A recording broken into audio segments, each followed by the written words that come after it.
I, for example, am not in favor, have never been in favor of raising the minimum wage. So Michael Bloomberg is currently in the process of trying to buy the Democratic nomination.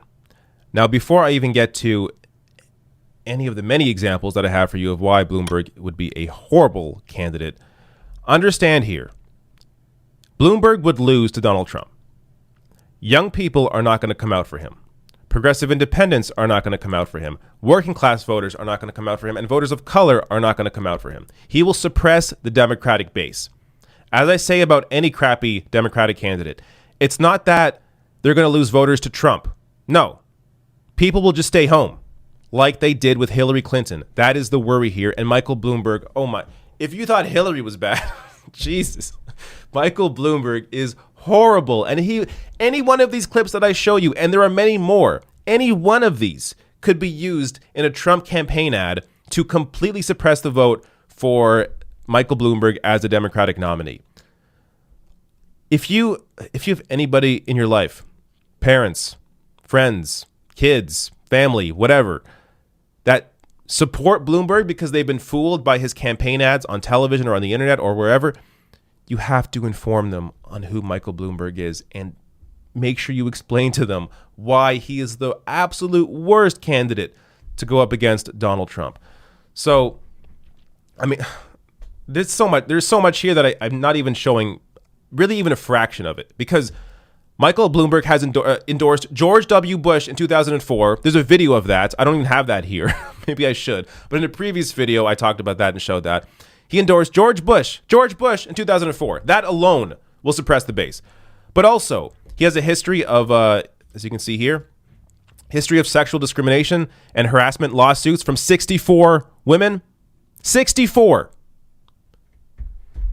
Michael Bloomberg is essentially liberal Donald Trump. And I wouldn't even say liberal. I mean, Bloomberg was a Republican, then an independent. And like, this guy is not a Democrat. And forget labels. This guy is conservative through and through. And he also not shown here, as I'm going to get to, or as I'm not going to get to, he donated to Republicans. Donated to Republicans as late as 2018. So he gave to Republicans like throughout his entire career. But as late as 2018, he gave to Republicans. Now, let me just get to some of these clips. Here's Michael Bloomberg on the minimum wage. I, for example, am not in favor, have never been in favor of raising the minimum wage. I, for example. There you go. Put that in the ad. Nobody's coming out. The base ain't coming out for him. Here's Walker Bregman tweeted this out. In 2014, Mike Bloomberg was asked if Israel had gone too far after it bombed a school with thousands of Palestinian children inside. The Obama White House called the attack indefensible. Bloomberg disagreed. Here's his response. It's difficult to watch the images that we air on our network and other networks. This week, a school attack that had thousands in there. It was described as bloody mattresses, children killed who were sleeping next to their parents. The UN Secretary General Ban Ki-moon said Thursday, nothing is more shameful than attacking sleeping children. Did Israel go too far? Israel cannot have a proportional response if people are firing rockets at their citizens. Can you imagine if one of the contiguous countries to America were firing rockets at America? The same people who are criticizing the Israelis would be going crazy, demanding the president does more. Unfortunately, if Hamas hides among the innocent are going to get killed, because Israel just does not have any choice but to stop people Hamas firing rockets at their citizens. They have a right to defend themselves, and America would do exactly the same thing. Doesn't the Geneva Conventions lay out that you cannot attack schools or hospitals? Nobody's attacking schools or hospitals. We're attacking Hamas. That's exactly what happened. But Hamas is standing in the middle of a hospital. If they're standing in the middle of a hospital and they're firing rockets at your kids, what would you expect us to do? Would you really want us to not? Palestinians have no power in this situation. They are living in an open-air prison. And here Michael Bloomberg is advocating for murdering children in schools. Again, who's coming out for this idiot? Here's another one. This is Michael Bloomberg talking about his stop and frisk program. And he was asked about, doesn't it disproportionately impact minorities more than white people? Here's what he says. They just keep saying, oh, it's a disproportionate percentage of a particular ethnic group. That may be, but it's not a disproportionate percentage of those who witnesses and victims describe as committing the murder. In that case, incidentally, I think we disproportionately stop whites too much and minorities too little. I already went deep into that in the video with the Ben Dixon story that he brought up. So I'm not going to go all deep into this again, but again, you put this into an ad, suppress the base immediately. What else do we got here? So Anand Gidardas tweeted out, using the fact that you were mayor of a diverse city to claim you're not racist is the oligarchic version of saying you have black friends. So check this. So this is him defending the leaked tape that Ben Dixon put out that I did a story on earlier this week. That is similar to what you just saw with him talking about how, yes, they targeted minorities on purpose. Mr. Mayor, why did you say what you said in that 2015 speech?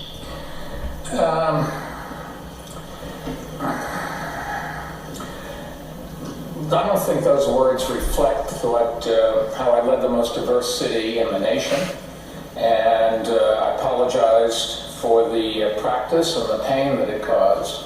But why did you say it? It was 5 years ago, and it's just not the way that I think, and it doesn't reflect what I do every day. Yeah, back to the 2015 comments. So you have apologized for using and promoting your policy of stop and frisk, but those comments on that audio, they're more than just talking about they're pretty derogatory comments about African Americans and the neighborhoods that they live in. So beyond the policy, do you apologize for those remarks? Those words don't reflect the way that I've governed, or the way that I run my company, or the way that I live. I've led the most diverse city in the country, and the public there elected me and re-elected me 2 other times, so I think they're pretty happy with it. But do you apologize for saying those words? In the first part of the question, are you concerned that your comments might affect your performance with African American voters? I do not think so. I think people look at it and they say that those words don't reflect Michael Bloomberg's the way he governed in New York City, the way he runs his company, the way his philanthropy works. They exactly reflect him. He was talking about how they targeted minorities on purpose while he was mayor with stop and frisk. Yet he said, my words don't reflect what we did when I was mayor. No, they exactly reflect what you did because you were describing exactly what your policy was. Like, this is his long-held worldview. The idea that he can apologize right when he launches his campaign is bullshit. That apology was only meant to try and push away that issue and move on from it. But this is his worldview. This is how he thinks.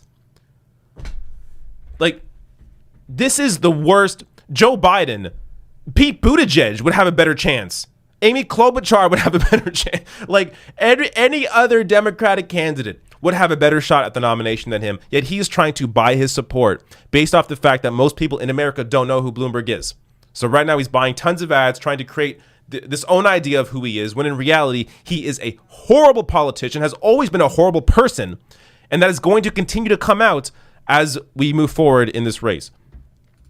But we ain't done. So I want to play this. This is Jermaine Williams. He is the New York City advocate, public advocate.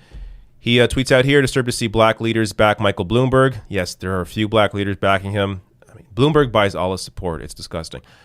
There's a history of callous policies harming New Yorkers of more color on housing, education, and, of course, SQF. As I said to Katie let's just play this clip. I mean, if he can make amends for it in this presidential campaign. I want to see him not run. Okay. And so he had, the things he's talking about now, he had 12 years to talk about as mayor, 10 years after that. Where was this? And so if he wants to do all these things, he can be philanthropic. What I'm worried about is he says he can't be bought. That's because he's doing the buying. And so I'm worried about the ads that he's putting out there. What I'm hoping people will do is listen to those of us who know him, who have worked with him. Can't say he's the worst person in the world, but his policies that he put forth were very harmful to black and brown communities. And I have to say this, not just in policing. We have a housing epidemic that's really a Bloomberg issue.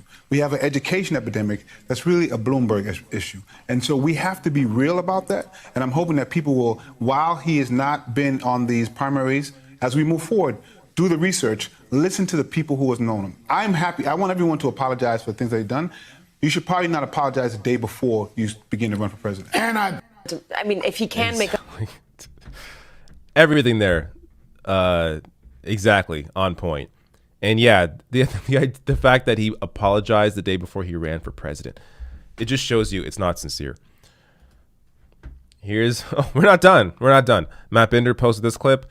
Mike Bloomberg wanted to fingerprint more than 600,000 New York City public housing residents to, according to him, prove they actually live there. Like the amount of contempt that Michael Bloomberg has for the poor, it's fucking disgusting. From stop and frisk to fingerprinting, Mayor Bloomberg's latest crime-fighting idea has a lot of people angry tonight. The mayor wants to fingerprint more than 600,000 people who live in public housing. What we really should have is fingerprinting to get in. And of course, since there's an allegation that some of these apartments aren't occupied by the people who originally have the lease. That's like invasion of somebody's privacy or something. Why you want to fingerprint somebody? It's bad enough when you get arrested, you get fingerprinted. Why? For what? We live here. What? All these years, this is not jail. You want to prove you live here? All you got to do is ask to see the lease. Well, I don't think it's right. So Bloomberg needs to stop his mess. From stop and frisk to fingerprint. None of this is defensible. Now, one last clip here just to end on a ray of hope. This lady, as you're going to see, interrupted a Bloomberg event. This was posted by, I guess it was posted by Benny, but New York for Sanders here shared it. Check this out. I am that excited. That is not democracy. That is plutocracy.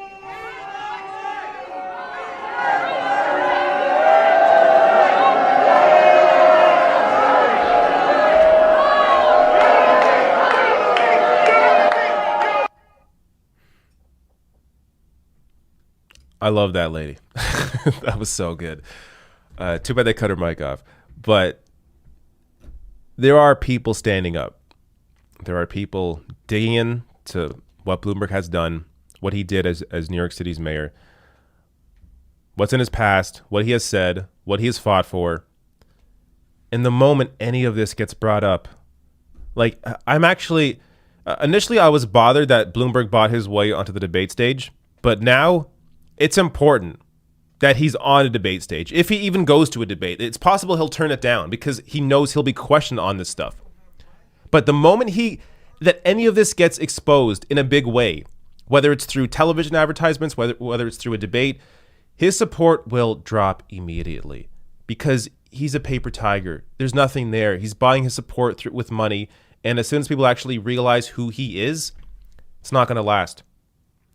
And I'm telling you right now, if Bloomberg is the nominee, if he buys his way to the nomination, I'm not going to support him. I'm not going to tell you to support him. I'll be playing Twitch. I'll be gaming on Twitch on election day if Bloomberg's the nominee. Because he will absolutely, he will absolutely lose. And even if he doesn't lose, imagine he actually wins. And you have this horrible you basically would have Donald Trump with a different mask as president. It would be even worse with Bloomberg. With Trump, his crap actually gets called out from time to time because it's overt, it's obvious, it's out there. With Bloomberg, he could hide it. I would never in a million years tell anybody or myself, I would never vote for Michael Bloomberg. So better hope he's not the nominee.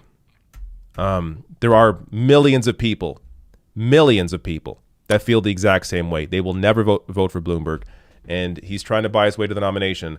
I don't think it'll happen. I'm still pretty confident that Sanders is gonna win the nomination, but who knows how far money can take you.